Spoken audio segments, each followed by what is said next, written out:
Hi friends, welcome to Neha food stories. ഞാൻ ഇവിടെ എന്താ തരുന്നതെന്നല്ല നിങ്ങൾ ചിന്തിക്കണേ. ഞാനിപ്പോൾ ഞങ്ങൾ കുഴിച്ചിട്ട ചേമ്പൊക്കെയാണ്. അപ്പോൾ ഇന്ന് നിങ്ങൾക്ക് ഷെയർ ചെയ്യാൻ ഞാൻ വിചാരിച്ചിരിക്കുന്നത് നാടൻ ചേമ്പും തണ്ടും ചേമ്പും കപ്പയും കറുകത്തും ഒക്കെ ഉപയോഗിച്ച് ഒരു പടുകൂട്ടാനാണ്. ഞങ്ങളുടെ മലപ്പുറം ജില്ലയിൽ അതിൽ പടുകൂട്ടാൻ എന്നാണ് പറയാം. നിങ്ങളവിടെയൊക്കെ എന്താ പറയാമെന്ന് എനിക്കറിയില്ല. അപ്പോൾ നമ്മുടെ പഴമയിലേക്ക് നമുക്കൊന്ന് തിരിച്ചു പോയാലോ. അപ്പോൾ ഇന്ന് നമുക്ക് പടുകൂട്ടാൻ ഉണ്ടാക്കാം. അതിന് വേണ്ടി ഇപ്പോൾ ഈ ചേമ്പും തണ്ട് വെട്ടിയെടുക്കാൻ വേണ്ടി ഞാൻ വന്നതാണ്. ചേമ്പ് പറിക്കണം, കറുകത്ത് പറിക്കണം. അതൊക്കെ ഇപ്പോൾ ഇനി നമുക്ക് പിന്നീട് പറിച്ചെടുക്കാം. അപ്പോൾ നമുക്ക് ഈ ചേമ്പും തണ്ടൊന്ന് മുറിച്ചെടുത്താലോ. അതിന് വേണ്ടി കത്തി ഞാൻ ഇവിടെ കൊടുന്ന് വെച്ചിട്ടുണ്ട്. അപ്പോൾ നമുക്ക് ചേമ്പും തണ്ട് കട്ട് ചെയ്തെടുക്കാം. ഇതുണ്ടോ ഈ ചേമ്പും തണ്ട്? ശരിക്കും ഇപ്പോൾ ഇതിൻ്റെ ഈ ഇലയും വെച്ചും നമുക്ക് കറിയൊക്കെ ഉപയോഗിക്കാം. പക്ഷേ ഇതിപ്പോൾ വേണ്ട, ഇത് നമുക്ക് വെട്ടിക്കളയാം. ഇനിയിപ്പോൾ ഏകദേശം ഇപ്പോൾ ഒരു 2 ചേമ്പും തണ്ട് എടുക്കാം. അത് പോരാ, അത് വാടിയിട്ടുണ്ട്. ഇത് കുറച്ചും കൂടി നല്ല ഫ്രഷ് നോക്കിയെടുക്കാം നമുക്ക്. ഏകദേശം അത് മതിയാവും. ഞാനിപ്പോൾ ചെറിയൊരളവിലാണ് ഉണ്ടാക്കുന്നത്.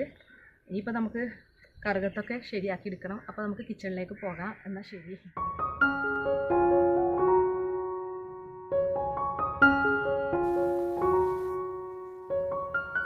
പടുകൂട്ടാൻ ഉണ്ടാക്കാനായിട്ട് നമ്മൾ നേരത്തെ മുറിച്ചെടുത്ത ചേമ്പും തണ്ട് എടുത്തിട്ടുണ്ട് ഞാൻ. പിന്നെ കുറച്ച് പാൽച്ചേമ്പ് എടുത്തിട്ടുണ്ട്. ഒരു വലിയ ചേന എടുത്തിട്ടുണ്ട്. ചേനയുടെ ചെറിയ പീസാണ് എടുത്തിട്ടുള്ളൂ, ഫുൾ എടുത്തിട്ടില്ല. അതുപോലെ ഒരു ചെറിയ കപ്പളങ്ങ, പിന്നെ എണ്ണിത്തണ്ടിൻ്റെ ചെറിയൊരു പീസും എടുത്തിട്ടുണ്ട്. ഒരു ചെറിയ കഷ്ണം കപ്പ, പിന്നെ കുറച്ച് ചെറിയ ചേമ്പ് എടുത്തിട്ടുണ്ട്. അപ്പോൾ ഇതൊക്കെ ഉപയോഗിച്ചാണ് നമ്മൾ പടുകൂട്ടാൻ റെഡിയാക്കി എടുക്കുന്നത്.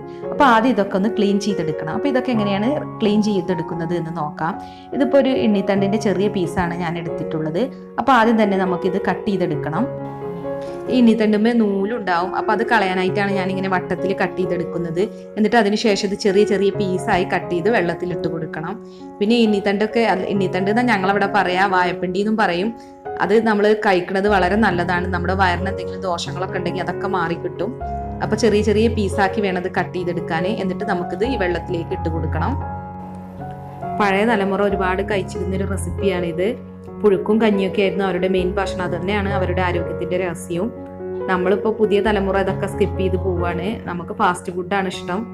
അപ്പോൾ നമുക്ക് കഴിവതും ഇങ്ങനത്തെ ഫുഡൊക്കെ കഴിക്കാൻ നോക്കുക. നമ്മുടെ കുട്ടികൾക്കൊക്കെ ഇങ്ങനത്തെ ഫുഡൊക്കെ ഉണ്ടാക്കി കൊടുക്കുകയാണെങ്കിൽ അത് ഒത്തിരി നല്ലതാണ്. അപ്പോൾ നമുക്കിത് ചെറിയ ചെറിയ പീസായിട്ട് കട്ട് ചെയ്തെടുക്കാം.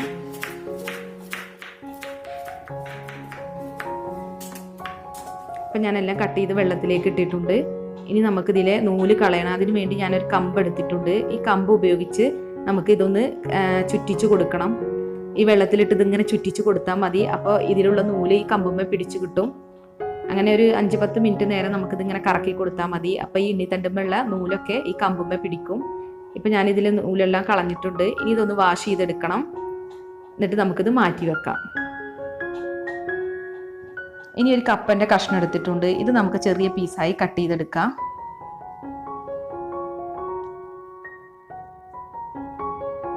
ഈ കപ്പ ഞങ്ങളുടെ വീട്ടിൽ തന്നെ ഉണ്ടായതാണ്.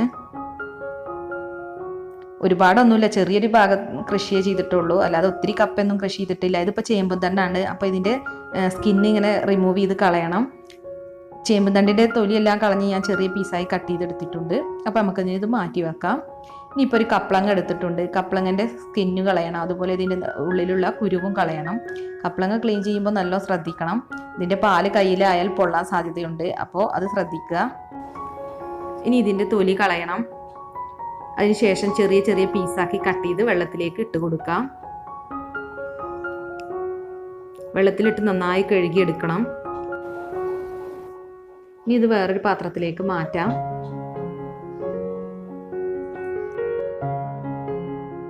ഇനിയിപ്പോൾ ഈ ചേനയൊക്കെ ഒന്ന് വൃത്തിയാക്കി എടുക്കണം. ആദ്യം ചേന ഒന്ന് ക്ലീൻ ചെയ്തെടുക്കാം. ആദ്യം തന്നെ ചേനയുടെ തൊലി ഒന്ന് കളയണം. ചേനയും ചേമ്പൊക്കെ ക്ലീൻ ചെയ്യുമ്പോൾ എനിക്കുള്ളൊരു പ്രശ്നം എന്താണെന്ന് വെച്ചാൽ എൻ്റെ കൈ ചൊറിയും.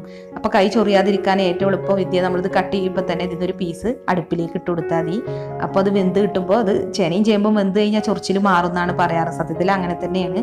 അപ്പോൾ നമുക്കിനി ഈ പാൽച്ചേമ്പിൻ്റെ സ്കിന്നും ഒന്ന് കളഞ്ഞു കൊടുക്കാം. ഞാനിപ്പോൾ ഇത് അടുപ്പിലേക്ക് ഇട്ടിട്ടൊന്നുമില്ല, ചൊറിച്ചിലൊക്കെ സഹിച്ച് തന്നെയാണ് ഇതിപ്പോൾ ക്ലീൻ ചെയ്യുന്നത്. ഇങ്ങനെ ചെയ്യുമ്പോൾ കൈ ചൊറിയില്ല. ഇനിയിപ്പോൾ വെള്ളം തട്ടുമ്പോഴാണ് പ്രശ്നം. അപ്പം നമ്മൾ ഇതിൻ്റെ സ്കിന്നൊക്കെ കളഞ്ഞു കഴിഞ്ഞിട്ട് ഇത് വാഷ് ചെയ്യുമല്ലോ, അപ്പോഴാണ് എനിക്ക് ചൊറിച്ചിൽ തുടങ്ങാറ്. അപ്പോൾ ഇനി നമുക്കിത് ചെറിയ പീസായി കണ്ട് കട്ട് ചെയ്ത് എടുക്കാം. ഇത് ഞാൻ കഴുകി എടുത്തതാണ്. കഴുകിയതിന് ശേഷമാണ് ചെറിയ പീസായി കട്ട് ചെയ്തെടുക്കേണ്ടത്. അങ്ങനെ ചേമ്പും ചേനയും ഒക്കെ ഞാൻ കട്ട് ചെയ്ത് ഇവിടെ എടുത്തിട്ടുണ്ട്. അപ്പോൾ ഇതൊക്കെ റെഡി ആയിട്ടുണ്ട്. ഇനി നമുക്കിത് കുക്ക് ചെയ്യാം. കുക്കറിലാണ് ഞാനിപ്പോൾ ഇത് കുക്ക് ചെയ്തെടുക്കുന്നത്. അപ്പോൾ കുക്കറിലേക്ക് ആദ്യം തന്നെ നമുക്ക് കപ്പ ഇട്ട് കൊടുക്കാം. ചേനയും ചേമ്പും ചെറിയ പീസാക്കിയത് ഇട്ട് കൊടുക്കാം. ഒത്തിരി വേവുള്ളത് അടിയിലിട്ട് കൊടുക്കണം. കപ്പളങ്ങ ചെറിയ പീസാക്കിയത് ഇട്ട് കൊടുക്കാം. ഇണ്ണിത്തണ്ട് ഇട്ട് കൊടുക്കാം. ഇനിയിപ്പോൾ ചേമ്പും തണ്ട് ചേർത്ത് കൊടുക്കാം. ചേമ്പും തണ്ടൊക്കെ ഒന്ന് ചൂടായ കഴിഞ്ഞാൽ ചുങ്ങുന്ന സാധനമാണ്. അതുകൊണ്ട് ഇതിപ്പോൾ പൊങ്ങി നിന്നാലും പേടിക്കേണ്ട ആവശ്യമൊന്നുമില്ല. ഇനി ഇതിലേക്ക് ആവശ്യത്തിന് വെള്ളം ഒഴിച്ചെടുക്കണം. ഒരുപാടൊന്നും ഒഴിക്കേണ്ട, ഒരു 1/4 ഭാഗം അല്ലെങ്കിൽ ഒരു കപ്പ് വെള്ളമൊക്കെ ഒഴിച്ചു കൊടുത്താൽ മതി. ഇനി ഇതിലേക്ക് ആവശ്യത്തിന് ഉപ്പ് ഇട്ട് കൊടുക്കാം. ഇനി കുക്കറിൻ്റെ അടപ്പ് വെച്ചത് ക്ലോസ് ചെയ്ത് ഒരു വിസിൽ അടിച്ചു കഴിഞ്ഞാൽ ഫ്ലെയിം ഓഫ് ചെയ്താൽ മതി. ഈ സമയം കൊണ്ട് നമുക്ക് ഇതിലേക്കുള്ള ഒരു അരപ്പ് റെഡിയാക്കി എടുക്കാം. അതിന് വേണ്ടി 1 ടീസ്പൂൺ ചെറിയ ജീരകം, ഇത് കാന്താരി മുളകാണ്, അതൊരു 8-10 എടുത്തിട്ടുണ്ട്. അത് കൂടാതെ പച്ചമുളക് ഒരു 3 എടുത്തിട്ടുണ്ട്. അതും കൂടി ജാറിലേക്ക് ഇട്ട് കൊടുക്കണം. 1 കപ്പ് ചെറിയുള്ളി തൊലിയെല്ലാം കളഞ്ഞ് വൃത്തിയാക്കി എടുത്തതാണ്, ഇതും കൂടി ഇതിലേക്ക് ഇട്ട് കൊടുക്കാം. പിന്നെ ആവശ്യത്തിന് കറിവേപ്പിൻ്റെ ഇല, 1/2 ടേബിൾ സ്പൂൺ മഞ്ഞൾപ്പൊടി, ആവശ്യത്തിന് ഉപ്പും ചേർക്കുക. ഇനിയിപ്പോൾ ഇതിലേക്ക് ഞാൻ തേങ്ങ ചിരകി എടുത്തത് 1.5 മുറി തേങ്ങയാണ്, വലിയ തേങ്ങയാണ്. അപ്പോൾ ഇനി നമുക്ക് ഇതിലേക്ക് ആഡ് ചെയ്ത് കൊടുക്കാം. ഇനിയിപ്പോൾ ഇത് ചതച്ചെടുക്കുകയാണ് വേണ്ടത്, അരച്ചെടുക്കരുത്. അപ്പോൾ ചെറിയ ജാറിലൊക്കെ ആണെങ്കിൽ വെള്ളം ചേർക്കാതെ തന്നെ ഇത് ചതച്ചെടുക്കാൻ പറ്റും. ഇതിപ്പോൾ വലിയ ജാറായതുകൊണ്ട് നമുക്ക് ഇതിലേക്ക് വെള്ളം ചേർത്താൽ മാത്രമേ ഇതൊന്ന് ക്രഷായി കിട്ടുള്ളൂ. അപ്പോൾ ഇതിലേക്ക് കുറച്ച് വെള്ളം ഒഴിച്ചു കൊടുക്കണം. എന്നിട്ടൊന്ന് ചതച്ചെടുക്കാം. അപ്പം ഞാനിതൊന്ന് ചതച്ചെടുത്ത് കൊണ്ടുവരാം. ഇപ്പം ഇത് ചതച്ചെടുത്തിട്ടുണ്ട്. ഒരുപാട് അരച്ചെടുക്കരുത്, പ്രത്യേകം ശ്രദ്ധിക്കണം. ഇതുപോലെ ഒന്ന് ക്രഷ് ചെയ്തെടുത്താൽ മാത്രം മതി. അപ്പം നമ്മുടെ കൂട്ടാൻ ഇവിടെ കുക്കായിട്ടുണ്ട്. ഒരു വിസിലടിച്ചതിന് ശേഷം ഞാൻ ഫ്ലെയിം ഓഫ് ചെയ്തിരുന്നു. അപ്പം ആവിയെല്ലാം പോയതിന് ശേഷമാണ് തുറന്നത്. അപ്പം ഇത് ഇവിടെ നന്നായി കുക്കായി വന്നിട്ടുണ്ട്. ഇനിയിപ്പോൾ നമുക്കിതിലേക്ക് അരപ്പ് ചേർത്ത് കൊടുക്കണം. അപ്പം നമുക്കിനി ഇതിലേക്ക് ഈ തേങ്ങ ചതച്ചത് ആഡ് ചെയ്ത് കൊടുക്കാം.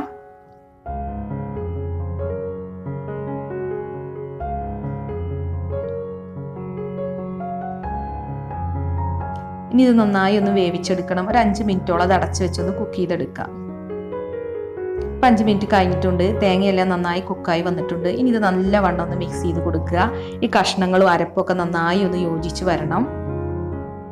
ഭയങ്കര ടേസ്റ്റായ ഒരു കൂട്ടാനാണിത്. ഇനിയിപ്പോൾ ഉപ്പ് കുറവുണ്ടെങ്കിൽ കുറച്ച് ഉപ്പും കൂടി ഇതിലേക്ക് ആഡ് ചെയ്ത് നന്നായി ഒന്ന് മിക്സ് ചെയ്തെടുക്കാം. പഴമക്കാരുടെ ആരോഗ്യത്തിന്റെ രഹസ്യം തന്നെ ഈ കൂട്ടാനൊക്കെ ആയിരിക്കും. അവരുടെ കഞ്ഞിയും പുഴുക്കൊക്കെ കൂട്ടിയല്ലേ അവരെ പണ്ട് ഭക്ഷണം കഴിച്ചിരുന്നത്. ഇനി നമുക്കിത് വാങ്ങി വെക്കാം. ഇനിയിപ്പോൾ ഇതൊന്ന് താളിച്ചെടുക്കണം. അതിന് വേണ്ടി ഒരു പാനിലേക്ക് 3 ടേബിൾ സ്പൂൺ വെളിച്ചെണ്ണ ഒഴിച്ചു കൊടുക്കാം. ഇനി ഇതിലേക്ക് 1/2 ടേബിൾ സ്പൂൺ കടുക് ഇട്ട് കൊടുക്കണം. ഇതിലേക്ക് 5 വറ്റൽമുളക് ചേർത്ത് കൊടുക്കണം. ഈ വറ്റൽമുളകൊക്കെ ഒന്ന് സോട്ടാക്കി എടുക്കണം. ഇനി ഇതിലേക്ക് കുറച്ച് കറി ലീവ്സും കൂടി ആഡ് ചെയ്ത് കൊടുക്കാം. ഇനിയിപ്പോൾ ഇതൊന്ന് സോട്ട് ചെയ്തെടുക്കണം. ഇനി നമ്മുടെ കൂട്ടാൻ ഇതിലേക്ക് ഒഴിച്ചു കൊടുക്കാം. ഇപ്പം നമ്മുടെ പടുകൂട്ടാൻ റെഡിയായി. ഇനി ഇതെല്ലാം കൂടി ഒന്ന് മിക്സ് ചെയ്തെടുക്കണം. വെളിച്ചെണ്ണ തന്നെ ഉപയോഗിക്കണം, എന്നാലേ നമ്മുടെ നാടൻ കൂട്ടാൻ്റെ ഫ്ലേവർ ശരിക്കും കിട്ടുള്ളൂ. അപ്പം നമ്മുടെ കൂട്ടാൻ ഇവിടെ റെഡിയായി. ഇനിയിപ്പോൾ നമുക്കൊരു സെർവിങ് പ്ലേറ്റിലേക്ക് മാറ്റാം. ഈ റെസിപ്പിയെക്കുറിച്ചുള്ള നിങ്ങളുടെ വിലയേറിയ അഭിപ്രായങ്ങളൊന്ന് കമൻറ്റ് ചെയ്യണേ. എങ്കിൽ മാത്രമേ ഇനിയും ഇതുപോലുള്ള നാടൻ റെസിപ്പികൾ നിങ്ങളുമായി ഷെയർ ചെയ്യാൻ എനിക്ക് കഴിയൂ.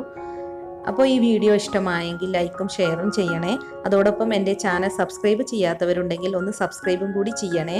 ഇനിയും മറ്റൊരു റെസിപ്പിയുമായി നമുക്ക് വീണ്ടും കാണാം. Thanks for watching my channel.